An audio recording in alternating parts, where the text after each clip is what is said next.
நம்ம இப்போ மூலிகை செடி தான் காட்ட போகிறோம். வாங்க ஃப்ரெண்ட்ஸ் போய் பார்க்கலாம். அக்கா, நீங்கள் என்னென்ன மூலிகை செடியெல்லாம் வளர்க்குறீங்க?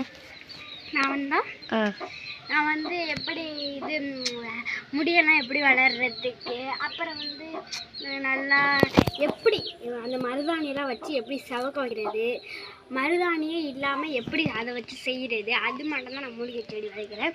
அப்புறம் உடம்பு சரியில்லாட்டி சில பேர்களுக்கு உடம்பு சரியில்லாட்டி சில பேர் வந்து இது மூலிகையில் டாக்டர்லாம் ஒன்று போவேன்னா சும்மா இங்கேயே என்கிட்ட இருக்குது. இது பேர் வந்து வினஷம் அப்படின்னு ஒரு இடம்.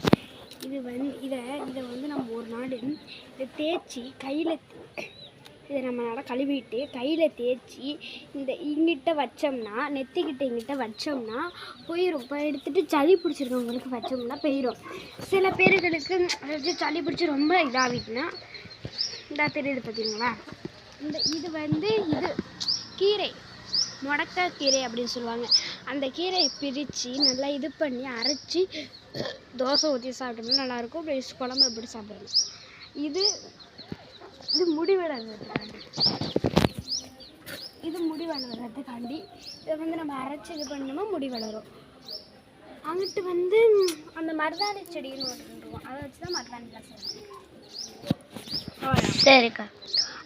அந்த பக்கம் மூலிகை செடி அது நம்மளுக்கு அது வேற ஒருத்தவங்களுக்கு. சரிக்கா, இது ஃபுல்லாக உங்களோட இது. அவ்வளோதான். சரிக்கா.